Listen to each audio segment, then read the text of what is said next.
Hello everyone, it's Denise from Dobby Books. I got home, I changed just to something comfortable, took the dogs for a walk, and now I'm going to record before another day escapes me. It's been 13 days since I last posted, so I had enough. I really just want to sit down and just talk about books. And it's perfect timing because over the weekend my husband and I went to a place called Pierce Brothers Valhalla Cemetery in North Hollywood. His grandmother was buried there in 1967, and he hadn't been to his grandmother's gravesite probably since that time. He was very little, and he found her grave site, and he'd been wanting to go there for a while, so we finally did that. I don't know whether it was Saturday or Sunday. And because it was in North Hollywood, I wondered if there were any famous people buried there. I'm sure there are more than what we found, but the one gravesite we did find was that belonging to Oliver Hardy of the Laurel and Hardy duo. And I remember them so well because I used to watch them on Saturdays, starting at 1 o'clock. A lot of the old-time classics would go on, and I'd watch TV for the next few hours. It was a nice little Saturday ritual for me.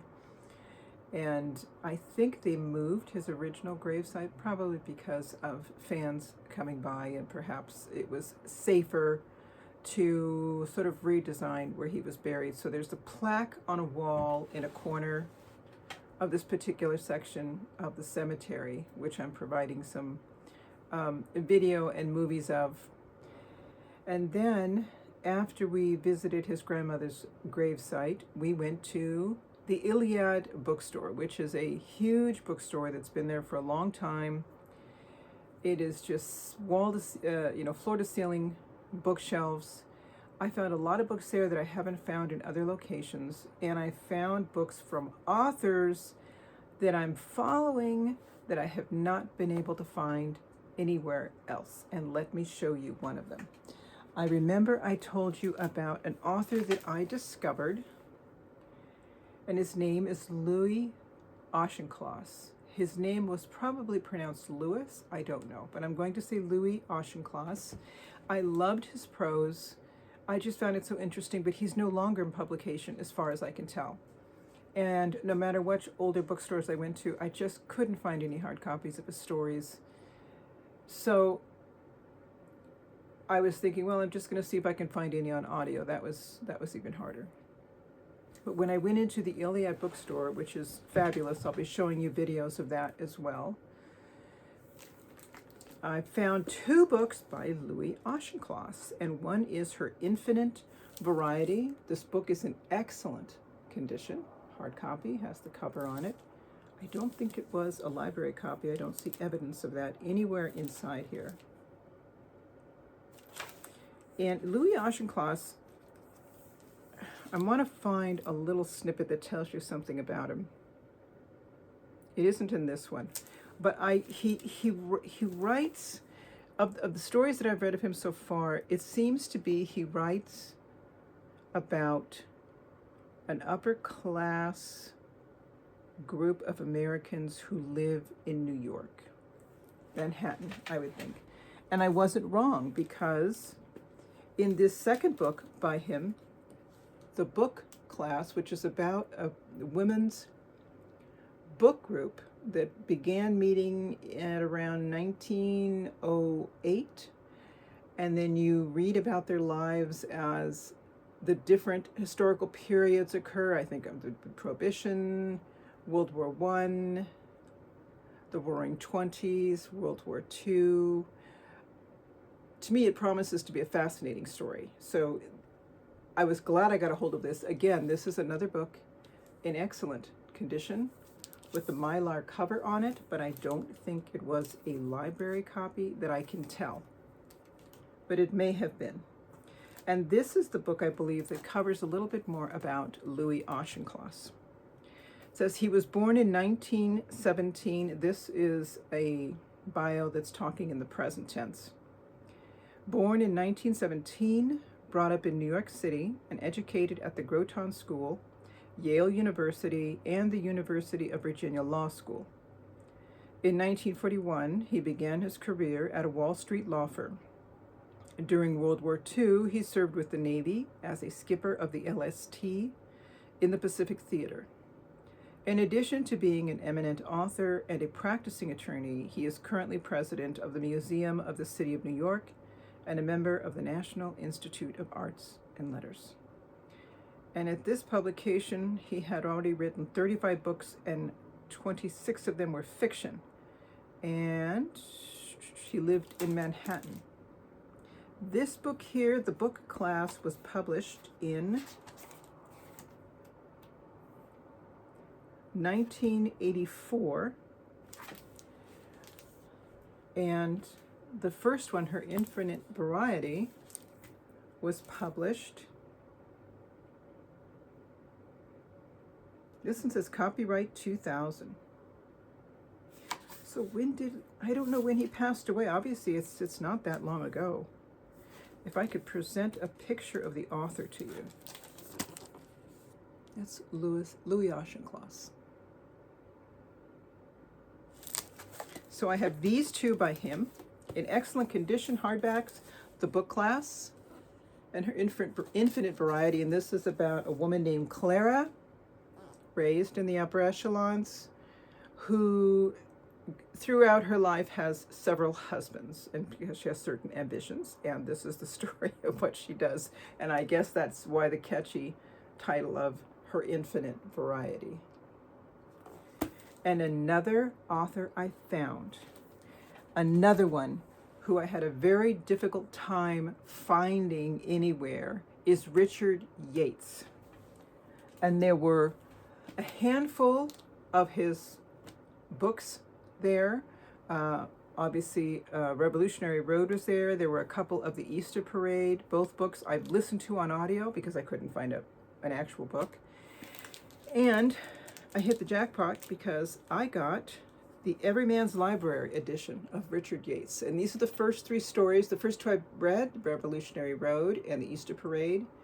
And the other one is 11 Kinds of Loneliness. I am just thrilled to find this with this hard-to-find author, only at the Iliad. And after this video is over, if not some parts of the middle, I will be showing you what I recorded there when I was at the Iliad Bookstore. There were a lot of people there. It was the weekend. I was trying to be sensitive to everybody's presence and not recording them when they didn't want to be. I wish I could have gotten more, but there were just a lot of people there. The final thing I found was this book here, because I was looking for books about the Middle Ages or written during the Middle Ages. And this is the Penguin Historical Atlas of the Medieval World. This is so perfect, people, because when I'm reading about the history of the Franks, for instance, the names of the countries and certain territories are the old names that they use. And I couldn't really tell where that was when I was using a current map. So here it has maps of what Europe looked like during that time period with its old names on it. So that really helps me to figure things out. So I'm thrilled. This is the biggest thing about this, is the map helps, but it has other titles in it, other chapters. I'm trying to find it. I can't find it. Oh, there they are. So it covers the early Middle Ages, the revival of Europe, Latin Europe and its Latin Europe and its neighbors, and then the later Middle Ages. So it covers everything from the barbarian kingdoms to the Normans, Moorish Spain, the papacy, and all that other stuff. And it's really, really neat. And it has, I've noticed as well, a timeline. So here's the first 2-page spread. And all these columns are what? Western Europe, Eastern Europe and Byzantium, religion and culture, the Muslim world, world events, Western Europe, Eastern Europe and okay, so it starts all over again with these different categories on this page, moving on to this page, and then it goes on to the next.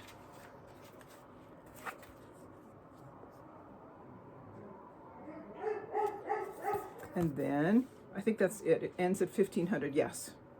So there we go. This is a wonderful find. I didn't expect to be finding this, but I got it. The one book I did want to find, which is A History of the Franks by Gregory of Tours, no luck. I may end up, oh, I don't know. Maybe I'll find it on, I know it's a Penguin Classics book. I'm trying to get it at less than retail, so we'll see how that goes. But that is what I found. And one other thing, when I went to Barnes & Noble, because my granddaughter, my youngest granddaughter just turned 2, so I was looking for a gift for her. I found this, a Newbery Medal winner, Good Masters, Sweet Ladies, Voices from a Medieval Village.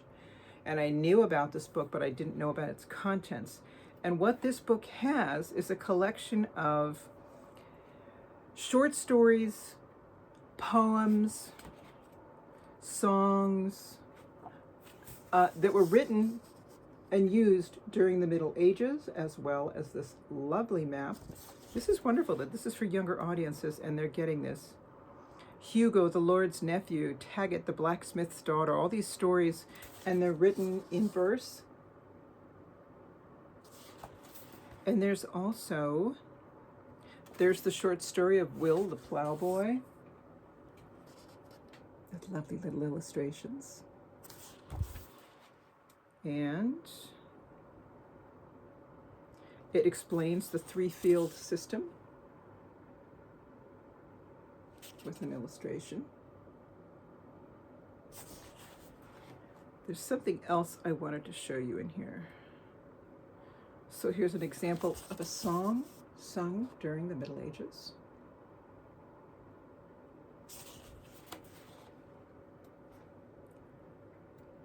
Let's see. Constance the Pilgrim, well, that would make sense. And then it talks about medieval pilgrimage, what it was.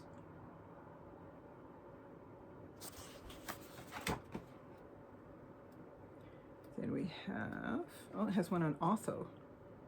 Interesting. The next section it covers are the Crusades. So here's an intro on the Crusades. And what follows, like in the other chapters, are any songs or poems or stories having to do with the Crusades. They talk about falconry, which was something very popular during the Middle Ages. And what is this? They have a play. Oh, this is so neat. It talks about a little background, Jews in medieval society. I think that's an excellent little snippet there. I wonder what it's got after that. Loudy, the varlet's child, Pask, the runaway. Oh, how neat. Towns and Freedom, Marriott and Maud, the glassblower's daughter. Another play. Oh, this is neato. What a sweet book. I love this book. Good Masters, Sweet Ladies, Voices from a Medieval Village by Laura Amy Schultz. And the illustrations are by Robert Bird. Wonderful little book. I'm so glad I bumped into this at Barnes & Noble. So those are what I have, people. I did finish a lot of books. I'm currently reading several. And I'll go through those briefly.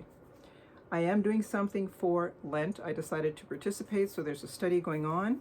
And the book that we're reading for that is Jesus and the Jewish Roots of Mary Unveiling the Mother of the Messiah by Brant Peter. This is fascinating. It's pulling in Old Testament scripture in relation to the mother of Jesus. So very interesting. And the role that she plays in the Catholic and Orthodox faith. Very interesting. The next one I'm reading for middle grade March is The Silver Pencil. This is set in Trinidad when the English were the colonizers there. And they had their servants who were the natives peoples there of African descent. And I found it very interesting. You know, some things are kind of cringy, right? Because our 21st century mind kind of goes, ooh, that's uncomfortable. But history's history. This was written in this was published in 1945, I believe. And the author, in the beginning of the book, has our main character here. What is her name? Janet. No. Yes, Janet. Janet gives names to her hens. And there's a little character development of the hens. And she has a cat with a name. And a little character development then. Besides the obvious people, her parents, etc., her brother. But the servants, the black servants, no name, no character development. And that really struck me as I was reading through it. And now that I'm getting further into the book, now a few of the servants have names, but they're like nicknames. Carol the Fat. You know, and it's just,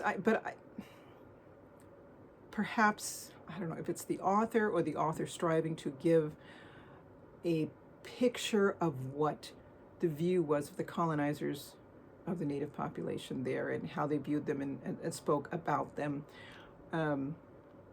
So I've had to keep that in mind as I read through it. It's a lovely story, but it is kind of dated and there are some cringy things in there. But I think we can get through it. So The Silver Pencil by Alice Dalglish. The next one I'm reading is A Song for Nagasaki, the story of Takashi Nagai, scientist, convert, and survivor of the atomic bomb. He lived in Nagasaki when it was bombed. It really is a beautifully written book.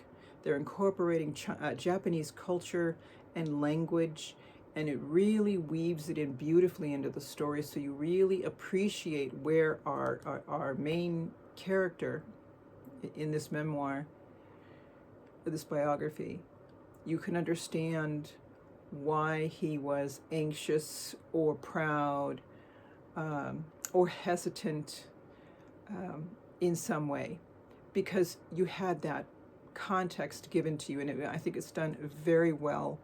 I'm very much enjoying this story. It's a read that really flows. It's something that I think a person could read within a couple of days. It's very well done. I like it very much.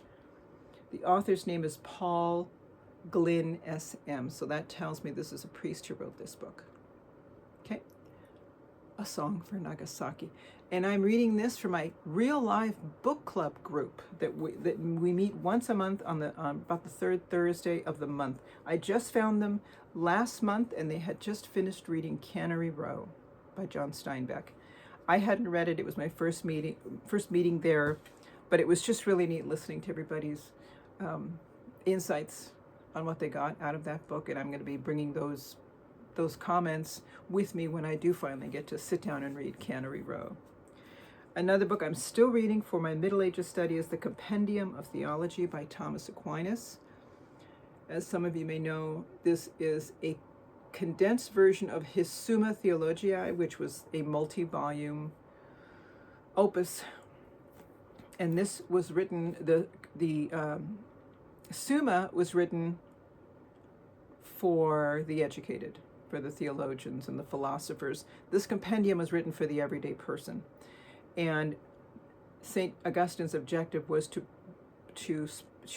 divide it up into three parts: a topic on faith, a topic on hope, a topic on love, and then he would build on the theological principles under each one of those categories. He died before he could finish the third part, which was love or charity. He never got to finish that. And he was still working through the second section, hope.